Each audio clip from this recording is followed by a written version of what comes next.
అయిపోయి, కానీ మనిషిని అలా పుట్టించలేదు. ప్రేమతో, ఆప్యాయతతో, అందంగా తన స్వహస్తాలతో, తన చేతులతో మనిషిని పుట్టించి వనఫఖ్తు ఫీహి మిన్ రూహి, తన వైపు నుండి తనలో ఒక ప్రత్యేకమైన ఆత్మను ఊదాడు. ఉందా అండి మనలో ఆత్మ ఉందా? మనిషి అంటే ఒక ఆత్మ మరియు ఒక శరీరం. ముస్లిం ఐక్య సంఘం కూడా మీరు ఆత్మపరంగా కూడా మెరుగుపడాలి, శారీరకంగా కూడా మీ యొక్క ఆర్థిక పరిస్థితి బాగుండాలని కృషి చేస్తుంది. ఎందుకంటే మనిషి అంటే ఒక శరీరం, ఒక ఆత్మ. ఇప్పుడే పిల్లలు చదివారు చూసారా పాఠాలు, ఏదైతే ఖురాను, నాత్ ఇవన్నీ మన ఆత్మకు ఆహారం. అలాగే మన పాఠశాలలో చదువుకుంటాం కదండి, సైన్స్, సోషల్, మ్యాథ్స్, ఇవన్నీ మన ఆర్థిక పరిస్థితికి దోహదం చేస్తాయి. అవి కూడా సామాజిక స్పృహ తీసుకొస్తాయి. కాబట్టి అల్లాహ్ తాలా మనిషిని సర్వానుసుందరంగా తయారు చేశాడు. ఆ పుట్టించిన తర్వాత హజరత్ ఆదం అలైహిస్సలాతు వస్సలాంను యొక్క వీపు నుండి ప్రళయం వరకు వచ్చే మానవులందరినీ పుట్టించాడు. ఆ తర్వాత వాళ్ళందరినీ ఆత్మల రూపంలో ఉంచి అలస్తు బిరబ్బికుం అని ప్రశ్నించాడు. నేను మీ ప్రభువును కానా అని అడిగాడు. అప్పుడు ఆత్మలందరూ ముక్త కంఠంతో కాలు బలా అన్నాయి. ఎందుకు కాదు ప్రభువా, మీరే మా సర్వేశ్వరుడు, మీరే మా ప్రభు అన్నారు. అంటే మనిషి పుట్టింది భూమి మీద కాదు, మనిషిని దేవుడు ఎప్పుడో పుట్టించేశాడు ఆత్మరూపంలో. ఈ శరీరం అనేది మనకు ఇక్కడ లభించే ఒక వాహనం అన్నమాట. కాబట్టి నాకు ఇప్పుడు 45 సంవత్సరాలంటే నా శరీరం వేసింది, నా ఆత్మకు కొన్ని వేల సంవత్సరాలు అయి ఉండొచ్చు. కాబట్టి మనిషి తన్ను తాను తెలుసుకోవడం కూడా చాలా గొప్ప విషయం. ఇటువంటి ఆధ్యాత్మిక సభల్లో మన యొక్క మౌలానాలు, మన యొక్క పెద్దలు ఏం చేస్తారంటే, ఓ మనిషి, నువ్వు ఎక్కడి నుంచి వచ్చావు, నీ జీవిత లక్ష్యం ఏమిటి, నువ్వు ఎక్కడికి వెళ్ళాలి, నీ జీవిత పరమార్థం ఏమిటి, నీకు జంతువుకు ఏదైనా తేడా ఉందా, ఉంటే ఆ తేడా ఏమిటి, నువ్వు కూడా పుట్టావు, పెళ్లి చేసుకున్నావు, పిల్లలు పుట్టావు, మరణించావు, అంతేనా? కాబట్టి దైవం ఏమన్నాడు? అలస్తు బిరబ్బికుం, నేను మీ ప్రభువును కానా అన్నాడు. అప్పుడు సమస్త మానవులు ఎందుకు కాదు మీరే అన్నారు. అప్పుడు దైవం ఇంకో మాట అన్నాడు, మీరు భూమి మీదకి వెళ్ళినప్పుడు ఈ విషయాన్ని మర్చిపోతారు, నా ప్రవక్తలు ఈ విషయాన్ని మీకు గుర్తు చేస్తారు అన్నారు. ఏ వ్యక్తి అయితే నా ప్రవక్తల మాటలు విని గ్రంథాల ప్రకారం జీవితం గడుపుతాడో వాడికి ఎటువంటి బాధ, చింతన ఉండదు. అలాగే హజరత్ ఆదం మరియు హవ్వాను భూమి మీదకు దింపినప్పుడు ఇంకొకడు కూడా దిగాడు. అతను ఎవడో చెప్పండి, చెప్పాలి. చూసాడా పిల్లవాడైనా ఎంత బాగా చెప్పాడు, కరెక్ట్ గా. శైతాన్ కూడా ఉన్నాడు. మనం ఏ మంచి పని చేయకుండా చెడు వైపు వెళ్ళడానికి ఎప్పుడు మాతో పాటు శైతాన్ ఉంటాడు. ఆ శైతాను యొక్క దారి నుండి మేము ఆ యొక్క మార్గం నుంచి మంచి మార్గం వైపుకు వెళ్ళడానికే ఈ సంఘం చేసే ప్రయత్నం అని కూడా మనం తెలుసుకోవాలి. ఎందుకు? మసీదు ఉంటే శైతాన్ యొక్క ఏదైతే అతను ప్రయత్నాలు చేస్తే అవి సాగుతాయా? కాబట్టి ప్రతి ఊళ్ళో ఒక మసీదు సక్రమంగా ఇమాంతో పాటు ఉండాలి అనేది కూడా సంఘం యొక్క ఒక ముఖ్య ఉద్దేశం. మసీదు ఉంటే సరిపోతుందా? పిల్లలకు అక్కడ ధార్మిక విద్య నేర్పించాలనేది కూడా ఒక మంచి ఉద్దేశం అన్నమాట.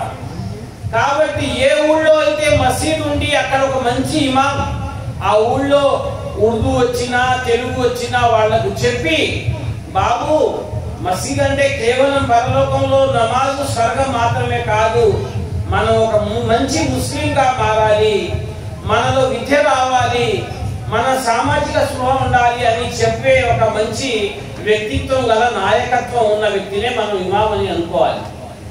అటువంటి ఇమాంలు మన పిల్లల జీవితాల్లో ఈమాన్ యొక్క క్రాంతిని తీసుకొస్తారు. విశ్వాసంతో నిండిన హృదయం ఉంటే ఆ వ్యక్తి మంచి డాక్టర్ అవుతాడు, మంచి ఇంజనీర్ అవుతాడు, అతడు బతికినా శుభమే, అతడు మరణించినా శుభమే. ఇహలోకము బాగుంటుంది, పరలోకము బాగుంటుంది. అటువంటి పిల్లలే కావాలి కదా మనకు. డబ్బులు సంపాదించే ఏటీఎం అయ్యాడు కానీ అల్హంసురా రాలేకపోతే రేపు స్వర్గానికి వెళ్ళగలదా? కేవలం ఇక్కడ కొన్ని డబ్బులు సంపాదించుకొని 4 ఎకరాల పొలం ఎంత వేసుకుంటే మనకు పరలోకంలో ఏమీ దొరకదు. రేపు పరలోకంలో మొట్టమొదట అడిగేది, బాబు నీది ఏ పార్టీ, నువ్వు ఏ ఊరికి చెందిన వాడివి, నీకు ఎన్ని ఎకరాల పొలాలు ఉంది అని అడగడు అల్లా. ఇన్నా అవ్వల మా యుహాసబు బిహిల్ అబ్ది యౌమల్ ఖియామతి మిన్ అమలిహి అస్సలా. రేపు పరలోకంలో మొట్టమొదట అడిగే ప్రశ్న అల్లా ఏమిటి అంటే, నీ జీవితంలో 5 పూటల నమాజు తీసుకురా అంటాడు. అల్లా లేదండి బక్రీద్ నమాజులు ఉన్నాయి, రంజాన్లు ఉన్నాయి, జుమ్మాలు ఉంటాయి అంటే అవన్నీ నీ యొక్క విజయానికి సాఫల్యానికి సరిపోవు. 5 పూటల నమాజు ఉందా?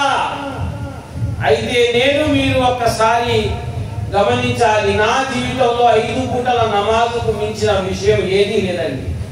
కాబట్టి ఆధ్యాత్మికతో మొదటి విషయం నమాజు. అందుకే పిల్లవాడు 7 సంవత్సరాలు అవ్వగానే వాడికి నమాజు బోధించండి, నమాజు తీసుకువెళ్ళండి అని. 10 సంవత్సరాల తర్వాత వాడు నమాజు చేయకపోతే మందలించండి, మెల్లిగా కొట్టండి అని కూడా ఉంది. కాబట్టి 70-60 సంవత్సరాలు వచ్చిన మేమే నమాజు చేయకపోతే పిల్లలు ఏం చేస్తారు? కాబట్టి పెద్దలు, స్త్రీలు అందరూ నమాజ్ వాతావరణం నెలకొల్పాలి. అది కూడా సంఘం యొక్క ఒక ముఖ్య ఉద్దేశం అని నేను తెలియజేస్తున్నాను. కాబట్టి మహాశయులారా, దేవుడు మనిషి ఇహపర లోకాల సాఫల్యం ఇవ్వడానికే ప్రవక్తల్ని పంపించాడు. 1,00,000కు పైగా ప్రవక్తలు ఈ భూమి మీద వచ్చారు. మొట్టమొదటి ప్రవక్తను మేమేమంటామంటే ఆదం అలైహిస్సలాతు వస్సలాం. ఆయన మొట్టమొదటి ప్రవక్త, మొట్టమొదటి మనిషి కూడా. ఆయన భార్య, మనందరి తల్లి హజరత్ హవ్వా అలైహిస్సలాతు వస్సలాం. వీరిద్దరి ద్వారానే భూమిలో ఎంతో మంది స్త్రీలను, పురుషులను వ్యాపింపజేశాము అంటున్నాడు. ఈ ప్రపంచంలో ఉన్న మానవులందరూ ఆదాము హవ్వా సంతానమే. వాళ్ళు నల్లవాళ్ళైనా, తెల్లవాళ్ళైనా, అరబ్ వారైనా, ఆఫ్రికా వారైనా, అమెరికా వారైనా వారంతా ఒకే తల్లిదండ్రి సంతానం. మానవులంతా ఒకటే అనేది ఖురాన్ యొక్క సందేశం. అవునా కాదా? అందరికీ దేవుడు ఒక్కడైనప్పుడు అందరినీ సాఫల్యం ఇవ్వాల్సిన బాధ్యత ఆయన మీదే ఉందా లేదా? దేవుడు కొందరు స్వర్గానికి వెళ్ళాలి, కొందరికి నరకానికి వెళ్ళాలి అని అనుకుంటాడా? ఒక తల్లి ఒక కొడుకు బాగుండాలి, ఒక కొడుకు బాగుండకూడదు అని అనుకుంటారా? అలాంటిది దేవుడు తల్లి కంటే 70 రెట్లు ప్రేమించే వ్యక్తి, ఆ యొక్క మహాశక్తి, ఆ దైవం మానవులందరినీ సమానంగా ప్రేమిస్తాడు. 1,00,000కు పైగా వచ్చిన ప్రవక్తలు ఏం సందేశం ఇచ్చారు? మానవులారా, జనులారా, మీ అందరి దేవుడు ఒక్కడే, మీరంతా ఒక్కటే, మీరంతా ఆదాము హవ్వా సంతానం. ఈ జీవితం శాశ్వతం కాదు, అసలు జీవితం పరలోక జీవితం. మీరు ఇక్కడ కూడా బాగుండాలి, పరలోకంలో కూడా బాగుండాలి. కానీ మీరు దైవం పంపిన ఆదేశాలను శిరస వహించాలి, మనిషిని ప్రేమించాలి, మానవుల పట్ల ఆప్యాయంగా ఉండాలి. పేదవాడిని మనం అగౌరవపరచరాదు, డబ్బుందంటే అహంకారం ఉండకూడదు అనే విషయాలు ప్రవక్తలందరూ చెప్పారు.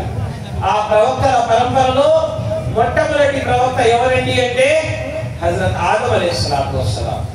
ఆ తర్వాత హజరత్ నూహ్ అలైహిస్సలాతు వస్సలాం.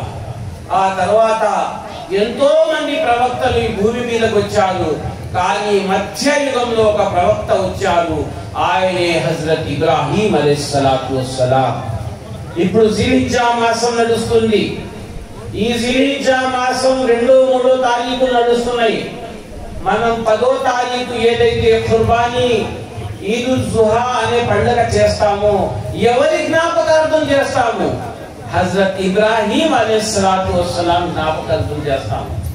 నేటికి సుమారు 4000కు పైగా సంవత్సరాల క్రితం ఇరాక్ లో బాబిల్ అనే పట్టణంలో హజరత్ ఇబ్రాహీం అలైహిస్సలాతు వస్సలాం పుట్టారు. చిన్న వయస్సులో నుండే 10 సంవత్సరాల వయసులోనే దైవం ఆయనకు ఆత్మ జ్ఞానం ఇచ్చారు, వహీ జ్ఞానం ఇచ్చారు, వాస్తవ జ్ఞానం ఇచ్చారు. నాన్నగారితో అంటున్నారు, నాన్నగారు విగ్రహాలు తయారు చేసేవి, దైవాన్ని వదిలి మట్టితో చేసుకున్న విగ్రహాలని ఆరాధించేవారు. అప్పుడే దైవం ఇబ్రాహీంకు ఆత్మ జ్ఞానం ఇచ్చారు, వాస్తవ జ్ఞానం ఇచ్చారు, ధర్మ జ్ఞానం ఇచ్చారు. నాన్నగారు మీరేం చేస్తున్నారు? మీ చేతులతోనే మీరు బొమ్మలు చేసుకొని వాళ్ళనే దేవుడుగా అనుకుంటున్నారా? మీ మొక్కుబడులు వారే తీరుస్తారా? దేవుడు అంటే మీరు తయారు చేసుకున్నవి కావు. భూమి ఆకాశాలను పుట్టించిన వాడు, జనన మరణాలకు అతీతుడు, పుట్టడు మరణించడు. అటువంటి మహాశక్తివంతుడైన దైవాన్ని వదిలి మీరు సృష్టితాలను పూజిస్తున్నారు ఏమిటి అని ప్రశ్నించారు. అప్పుడు తండ్రి ఏమన్నాడంటే, నువ్వు నాకే వ్యతిరేకంగా మాట్లాడతావా? ఇది మా తాత ముత్తాతల ధర్మం అన్నారు. అయితే ఇబ్రాహీం ఒక మాట అన్నారు, అప్పుడు నాకు తెలిసిన జ్ఞానం నానా నీకు లేదు, నాకు నీకంటే అనుభవం తక్కువే, కానీ నా వద్ద దైవ జ్ఞానం ఉంది, వహీ జ్ఞానం ఉంది. ఆ జ్ఞానం మీ వద్ద లేదు. మీరు అజ్ఞానంలో పడి ఉన్నారు. మీ తాత ముత్తాతలు అజ్ఞానంలోనే ఉన్నారు. మీరు కూడా అజ్ఞాన దారిని అనుసరిస్తున్నారు. ఇబ్రాహీం ఆ చీకటిలో ఒక మెరుపు కిరణమైపోయి తౌహీద్ ఏకేశ్వరోపాస వాదనను తీసుకొచ్చాడు. సృష్టి అంతటికి దేవుడు ఒక్కడే, ఆయన తప్ప వేరే దేవుడు లేడన్న వాస్తవాన్ని అక్కడున్న లక్షలాది ప్రజల ముందు ఆ వాస్తవాన్ని తెలియజేశాడు. ఆ మహాపిల్లవాడు పెద్దయిన తర్వాత ఒక పెద్ద ప్రవక్తగా నియమించడం జరుగుతుంది. ఆయనే ఇబ్రాహీం అలైహిస్సలాతు వస్సలాం. ఆయన జీవితంలో విశ్వాసపు ఎన్నో ఘట్టాలు ఉన్నాయి. ఇప్పుడు మనకు సమయం కూడా లేదు అన్ని చెప్పాలంటే. కానీ ఆయన జీవితంలో ఒక్క విషయం ఏమిటంటే, దైవం వైపు నుంచి ఇబ్రాహీం ఇది చెయ్యి అంటే రేపు చేస్తానే దేవుడా, భార్యను అడుగుతాను, ఈరోజు సండే కదా మండే చేస్తాను అనేది ఆయనకు లేదు. అస్లిం తస్లిం, ఆదేశం వచ్చిందా చేసేసా. 70-80 సంవత్సరాల వరకు ఆయనకు పిల్లలు లేరు. 70-80 అప్పుడు వయసు ఇప్పుడు లాగా 50-60 ఉండేది కాదు.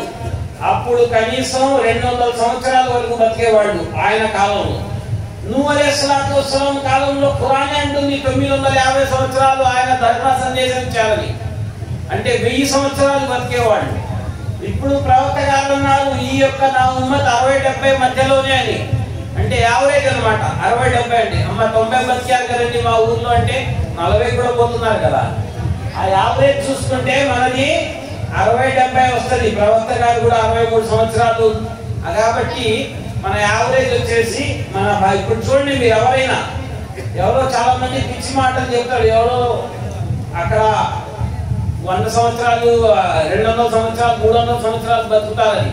100 సంవత్సరాల వరకు అయితే 2-3 ఉండొచ్చు, కానీ 200-300 ఇక్కడ లేదు. ఇక అవన్నీ ఎవడు ఆధారం లేని మాటలే.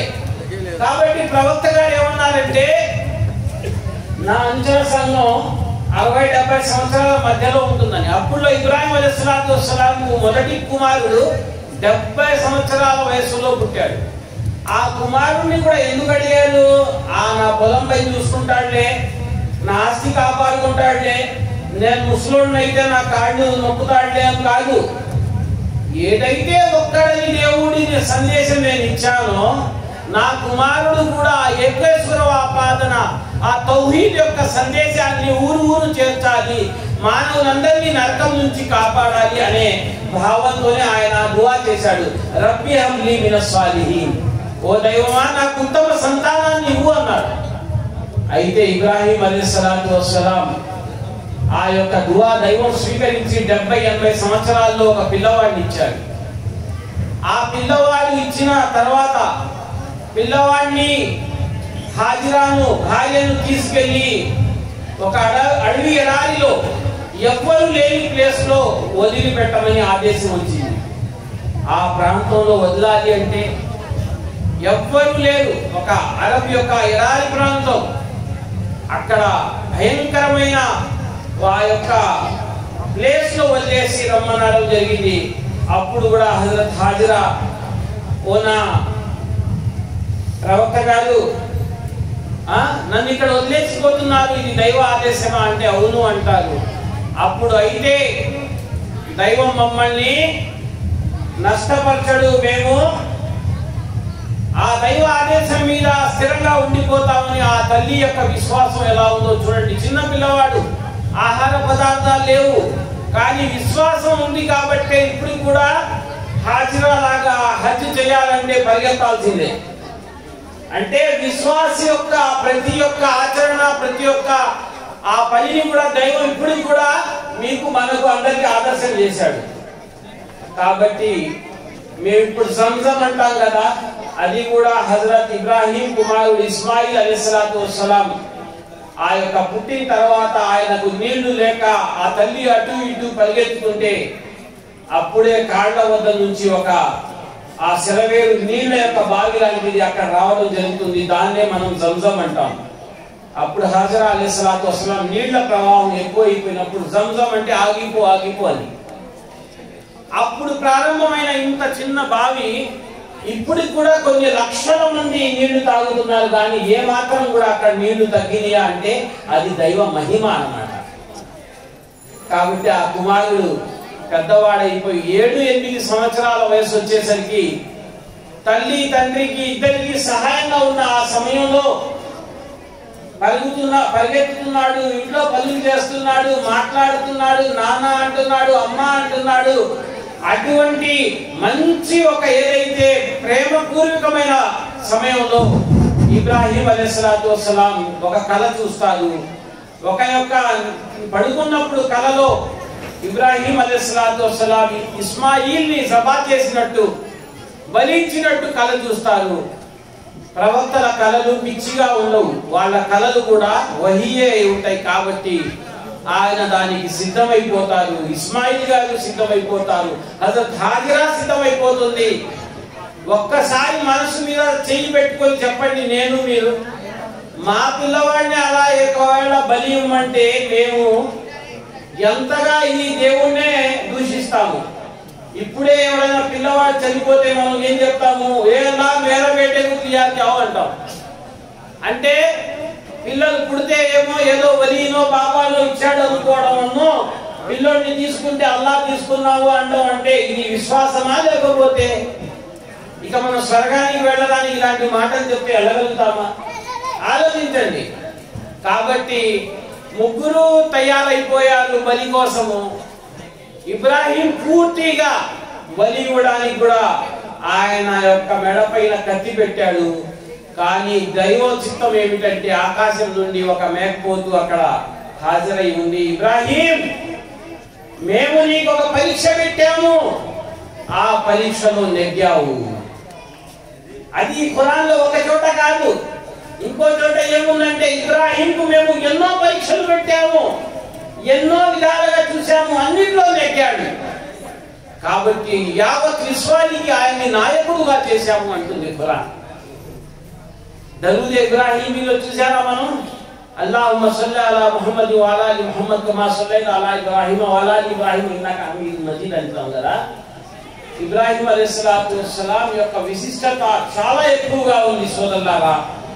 కాబట్టి నేను ఇప్పుడు ఇబ్రాహీం అలైహిస్సలాతు వస్సలాం యొక్క విశిష్టత పూర్తిగా మన మౌలానా గారు కూడా ఉర్దూలో తర్వాత చెప్తారు. అయితే మకాతిబ్ అంటారు మనోళ్ళు. అది మకాతిబ్ అంటే మక్తబా అంటే ఎక్కడైతే చదువుకుంటారో, మదర్సా అంటే ఎక్కడైతే బోధన జరుగుతుందో దాన్ని మదర్సా అంటారు, ఎక్కడైతే చదివిస్తారో దాన్ని మక్తబా అంటారు.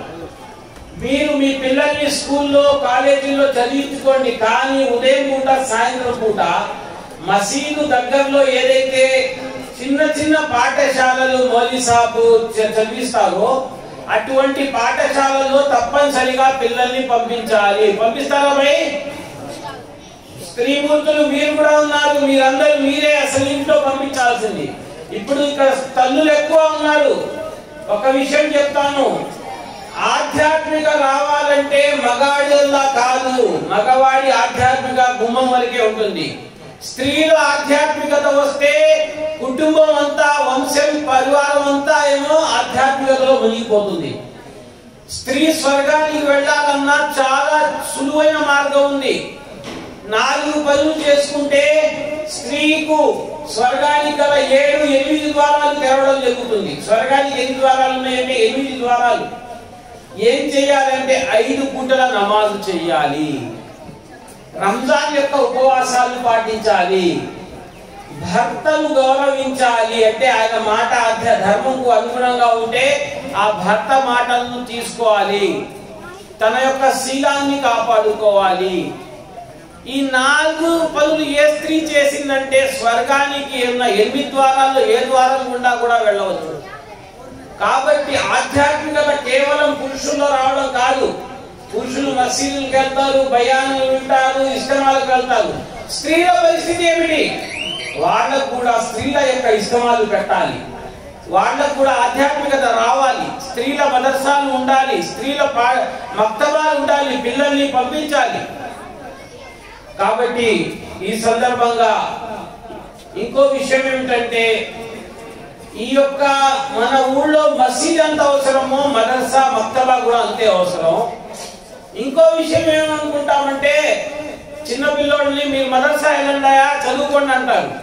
పెద్దోళ్లకు విద్య అవసరం లేదా? ప్రతి ఊళ్ళో కూడా వయోజన విద్య ఉండాలి, మీరు కూడా నేర్చుకోవాలి. సూర్య ఫాతిహా వచ్చా అంటే సరిగా రాదు, నేర్చుకుందాం. ఇప్పుడు 60 సంవత్సరాల్లో వ్యాపారం నేర్చుకుంటున్న వాళ్ళము మనం 40 సంవత్సరాల్లో ఎన్ని సూర్య ఫాతిహా నేర్చుకోలేమా? మన యొక్క దురదృష్టం ఏంటంటే చాలా మంది ముస్లిం సోదరులకు ఇప్పటికి కూడా కలిమా సరిగా రాదు. ఒకసారి కలిమా చదువుదామా? లా ఇలాహా ఇల్లల్లాహ్ ముహమ్మదు రసూలుల్లాహ్. ఇది పునాది ఇస్లాంకు. ఇది లేకుండా మన ముస్లిము టోబీ గడ్డం చెప్పుకున్నంత మాత్రం ముస్లిం కాలేవు. విశ్వాసం హృదయంగా అల్లా తప్ప వేరే ఆరాధ్యుడు లేడు, ముహమ్మద్ సల్లల్లాహు అలైహి వసల్లం ఆయన ప్రవక్త అని మనం విశ్వాసం ఉంచాలి. కాబట్టి ఇబ్రాహీం గురించి అలైహిస్సలాతు వస్సలాం కొన్ని విషయాలు చెప్పాను. ఇప్పుడు మనకు మక్తబాల గురించి 2-3 విషయాలు చెప్పా. ఇక ప్రవక్త ముహమ్మద్ సల్లల్లాహు అలైహి వసల్లం గారు చివరి ప్రవక్త. చెప్పండి, చివరి ప్రవక్త ఎవరు? ముహమ్మద్ సల్లల్లాహు అలైహి వసల్లం. ఆయన ఎవరి ప్రవక్త? అరబు అలీకా, ముస్లింలకా? ఆయన ముస్లింలకు కాదు, అరబు అలీ కూడా కాదు. ఆయన యావత్ మానవాళికి ప్రవక్త. యావత్ మానవాళిలో ఉన్న మానవులందరికీ ఆయన ప్రవక్త. రహ్మతుల్ లిల్ ఆలమీన్ అన్నమాట. ఆయన రహ్మతుల్ లిల్ ముస్లిమీన్ కాదు. దేవుడు ఎలాగైతే అల్హమ్దులిల్లాహి రబ్బిల్ ఆలమీన్ అయి ఉన్నాడో ఆయన రహ్మతుల్ లిల్ ఆలమీన్ అయి ఉన్నాడు. ప్రవక్త గారు ఏమన్నారు? మానవులారా, నేను చివరి ప్రవక్తను, నా తర్వాత ప్రవక్త రాదు. నా తర్వాత ఎవడైనా ప్రవక్త అని చెప్తే వాడు శైతాన్ యొక్క దాసుడు అన్నారు. ఇప్పుడు మన గ్రామాల్లో కూడా చాలా మంది ఖాదియాని అని, షకీల్ బిన్ హనీఫ్ అని కొత్త కొత్త తెగలు, కొత్త కొత్త జమాతులు వస్తున్నాయి.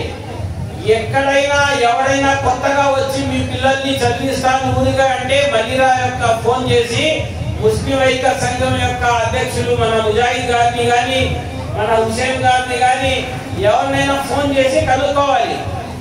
అలాగే కానీ ఊరికైనా చెప్తున్నారని ఎవరిని పడితే వాళ్ళని పెట్టుకోకూడదు. ఎందుకంటే డబ్బు పోతే మళ్ళీ సంపాదించుకోవచ్చు, విశ్వాసం పోతే. ఈ రోజుల్లో డబ్బును దొంగలించే దొంగలు తక్కువయ్యారు. మీ విశ్వాసాన్ని లాక్కోవాలనుకుంటున్నారు. అది ఎడ్యుకేషన్, న్యూ ఎడ్యుకేషన్ పాలసీ అని ఏదైతే విద్య ద్వారా కూడా మీ మనసులో ఏకేశ్వర ఉపాసాన్ని, తౌహీదుని, దేవుడు ఒక్కడే అన్న విశ్వాసాన్ని తీసేయాలని ప్రయత్నాలు జరుగుతున్నాయి. మనం బతికినా చచ్చినా విశ్వాసం మీదే ఉండాలి కానీ విశ్వాసం పోకూడదు. కాబట్టి ఇబ్రాహీం అలైహిస్సలాతు వస్సలాం గారి సందేశం ఇదే. నాకు చివరిగా 10 నిమిషాలు ఇచ్చారు, ఇంకా 5 నిమిషాలు ఉన్నాయి. అందులో కొన్ని విషయాలు సంఘం గురించి చెప్తా. మహాశిల్లారా, ఈ యొక్క ఆధ్యాత్మిక జీవితం వేరు, ఆధునిక జీవితం వేరు అనేది కాదు. ఆధ్యాత్మిక జీవితం వేరు, ఆధునిక జీవితం వేరు అనేది కాదు. ప్రతి ఊళ్ళో మసీదు ఉండాల్సిన ప్రయత్నం చేయాలి. చేద్దామపై లేకపోతే పెద్దల్ని సంప్రదించి చిన్న మసీదు అయినా కట్టుకోవాలి. ప్రవక్త ముహమ్మద్ సల్లల్లాహు అలైహి వసల్లం మక్కా నుంచి మదీనాకు వలస వచ్చినప్పుడు మొదటి పని ఏం చేశారు? మసీదు ఏర్పాటు చేశారు. అక్కడ ఆయన ఆ మసీదు పని కంటే మెయిన్ పని ఏది? ఒక చేపకు ముఖ్యమైన విషయం ఏంటి? చేప బతుకుండాలంటే నీళ్లు ఉండాలి. ఒక విశ్వాసి గౌరవంగా బతకాలంటే అతనికి ఏం కావాలి? మసీదు ఉండాలి. రెండోది అక్కడ మక్తబా ఉండాలి, చక్కని ఇమాం ఉండాలి. ఇమాం కూడా అతను ఉన్నాడు కానీ అతనికి 5,000 3,000 ఇచ్చామనుకోండి, అతను ఉన్నాడు అక్కడ. అతన్ని జీవితం గడపడానికి సక్రమంగా ఉండి అతన్ని కూడా మంచిగా చూసుకుంటే అతను మనలో కలిసిపోతాడు. నాలుగో విషయం ఏంటంటే మన సమాజం గురించి స్పృహ ఉండాలి. అయ్యో నేను నమాజులు చేసుకుంటాను కానీ బయట ఎవరి మీద దౌర్జన్యం జరిగినా నాకేంటి అనకూడదు. ఖురాన్లో ఎక్కువగా చెప్పబడ్డది ఏమిటంటే న్యాయం కోసం నిలబడండి, ధర్మం కోసం నిలబడండి, దేశం కోసం నిలబడాలి. అవునా కాదా? జుమా రోజు ఒక్క వాక్యం రోజు చదువుతారు, ప్రతిరోజు. ఇన్నల్లాహ యఅమురు బిల్ అద్ల్ అంటాడు. అంటే ఏమిటి? దేవుడు న్యాయం గురించి ఆదేశిస్తున్నాడు. మన నాయకులు ఏం చేస్తారు? సీఎం గారైనా మన ఎమ్మెల్యేలు ప్రమాణ స్వీకారం చేసేటప్పుడు అందరికీ సమన్యాయం అంటారు. అంటారా లేదా? తర్వాత సమన్యాయం ఉండవు, పథకాలు వచ్చేస్తాయి. న్యాయం కొంతమందికే, పథకాలు అందరికీ అంటారు. అరే బాబు పథకాలు కాదురా బాబు, మాకు న్యాయం కావాలి. అవునా కాదా? ఈ సామాజిక స్పృహ ఉండాలి. నీ యొక్క ఇరుగు పొరుగు ఏమవుతుంది? ఒక మన మతం కానీ వేరే మతస్థుల మీద కానీ ఏ మతం వారి మీద దౌర్జన్యం జరిగిన ముందు ఎవరు ఉండాలి? ఒక ముస్లింగా ఉండాలి. ఏదో ముస్లింల మీద దౌర్జన్యం జరిగితేనే ముందు ఉండకూడదు. ఎక్కడ దౌర్జన్యం జరిగినా ముందు ఎవరు ఉంటాడు? ముస్లిం. ఎందుకంటే ముస్లిం ఎవరికి భయపడడు, ఆ అల్లాహ్ తప్ప. ఎందుకు? చచ్చినా బతికినా అతని వద్దకే వెళ్ళాలి మనం. కాబట్టి చాలా మంది ఏమనుకుంటారంటే ముస్లిం అంటే వాళ్ళ సమస్యల గురించే పట్టించుకుంటారేమో అనుకుంటారు. ముస్లిం అంటే ఈ చెట్టు నుండి ఎండలో ఉన్నా కూడా కింద ఉన్న వాళ్ళకి నీడ ఇస్తుంది. ముస్లిం అనేవాడు తనకు నష్టం జరిగినా కూడా పక్కనున్నోడికి లాభం చేయాలి, అదే విశ్వాసం. ప్రవక్త గారు అన్నారు, వాడు ముస్లిం కాజాలడు కాజాలడు కాజాలడు అన్నారు. ఎవరా దౌర్భాగ్యుడు అనుకున్నారు సహాబాలు. ఎవడి వల్లనైతే పొరుగువాడికి ఇబ్బంది కలుగుతుందో వాడు ముస్లిం కాజా. ఆ పొరుగువాడు ముస్లిం అయి ఉండాల్సిన అవసరంలా. వేరే మతస్థుడు ఎవడున్నా గాని పక్కనున్నవాడికి ఇబ్బంది కలిగించిన వాడే ముస్లిం కాలేవు కదా. కాబట్టి మహాశైలారా, మిత్రులారా, ప్రవక్త గారి సందేశం విశ్వవ్యాప్తమైన సందేశం. దేవుడు అందరికీ ఒక్కడే అయినప్పుడు ఆయన ధర్మం కొందరికే ఉంటుందా? ఆయన ప్రవక్త కొందరికే ఉంటాడా? న్యాయం కొంతమందికే కావాలా? కాబట్టి నేను చివరిగా ఒక సంఘటన వినిపించి నా ప్రసంగాన్ని ముగిస్తాను. ఈరోజు చిన్న చిన్న రెండు ఉన్నాయి.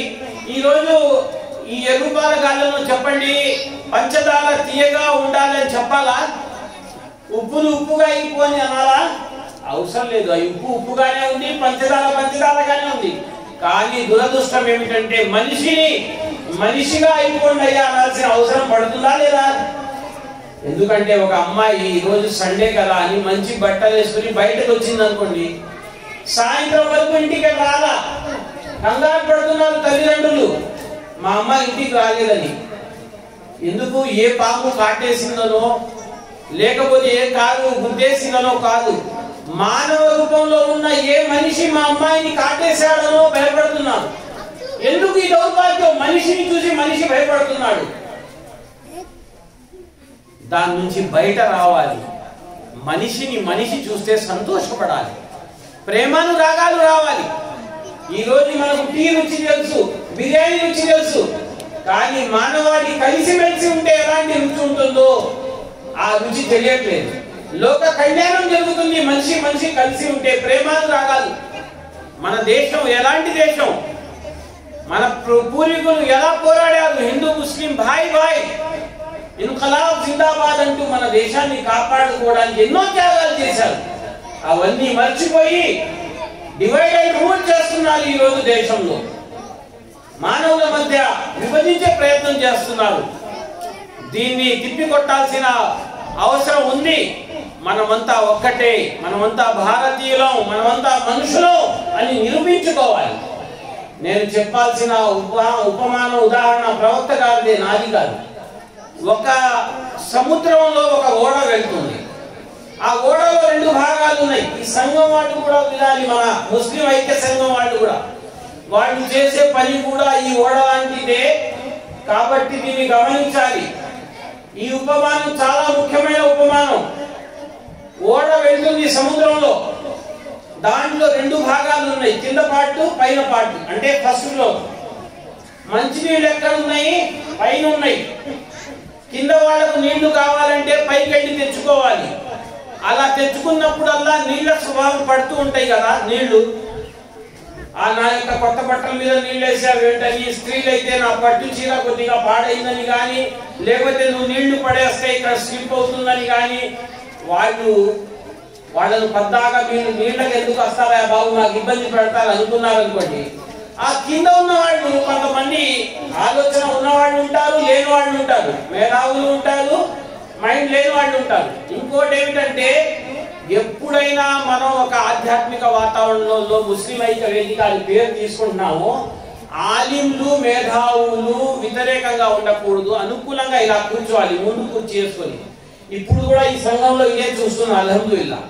మనం ఏమనుకుంటాం, వాళ్ళ ఆలింలంతా ఒక గ్రూప్ రా, మేమంతా ఒక గ్రూప్ కాదు. మీరు వారు కలిస్తేనే సంఘం ఏర్పడుతుంది, మంచి వస్తుంది. ఆలింలందరూ కలిసి ఏం చేయలేరు తెలుసా మీకు? ఒక క్లర్క్ కానీ, ఒక చిన్న పోస్ట్ ఉన్నవాడు కానీ ఎక్కడ అయితే వాళ్ళ దగ్గర ఉండదు, 100 మంది ఆలిం దగ్గర కూడా ఉండదు. వీళ్ళు కలిస్తేనే ఒక మంచి పనిలో సహకారం అవుతుంది. ఒక డ్రైవింగ్ లాని 4 ఆలిములు ఉన్నారు. ఒక వ్యక్తికి డ్రైవింగ్ వచ్చు, కానీ అక్కడ డ్రైవింగ్ యొక్క విలువ కూడా మనం గమనించాలి. నువ్వు డ్రైవర్ రా, నీ విలువ ఏంటి అనుకోకూడదు. కాబట్టి ఆలింకి ఎంతో గొప్ప స్థానం ఉంది, అది తక్కువని కాదు. అలాగే మేధావులు, వ్యాపారస్తులు, సంఘంలో ఉన్న వాళ్ళంతా కలిసి మెలిస్తేనే అది ఒక సంఘం అవుతుంది అన్న విషయాన్ని మరవకూడదు. మేము గొప్పవాళ్ళం అని ఆలింలు అనుకోకూడదు, మీరు కూడా మేము వ్యాపారస్తులు మేధావులు మీరు అనుకోకూడదు. అందరూ కలిసి మెలిస్తేనే సమాజం అవుతుంది, మంచి ఏర్పడుతుందని తెలుసుకోవాలి. కాబట్టి ఆ ఓడలో పైన వాళ్ళకి ఎందుకు ఇబ్బంది పెట్టాలి అని కింద కొంతమంది ఏం చేశారంటే, ఒక రంధ్రం చేద్దాం అనుకున్నారు. ఆ ఓళ్ళు ఆ రంధ్రం కింద ఓడలో చేస్తే ఒక మూల మీద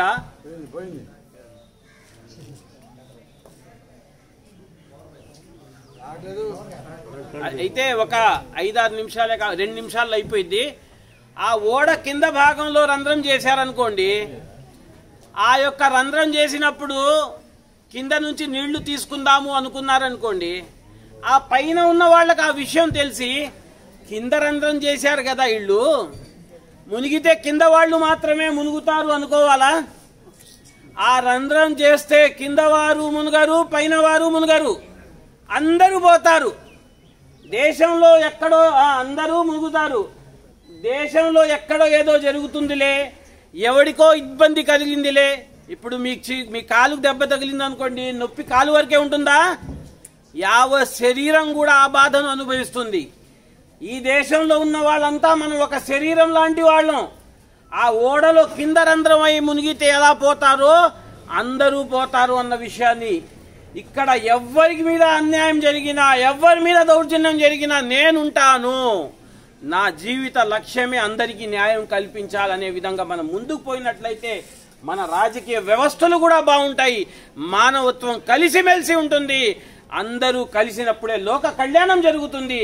ఈ ముస్లిం ఐక్య సంఘం యొక్క ముఖ్య ఉద్దేశం కూడా ఇదే అని తెలియజేసుకుంటూ, ఇటువంటి ఆధ్యాత్మిక అవగాహన కార్యక్రమాలు మరిన్ని జరుపుకోవాలని ఆశిస్తూ నాకు ఈ సమయం ఇచ్చినందుకు ధన్యవాదాలు, కృతజ్ఞతలు తెలియజేసుకుంటూ సెలవు తీసుకుంటున్నాను. అస్సలాము అలైకుం వరహ్మతుల్లాహి వబరకాతుహు.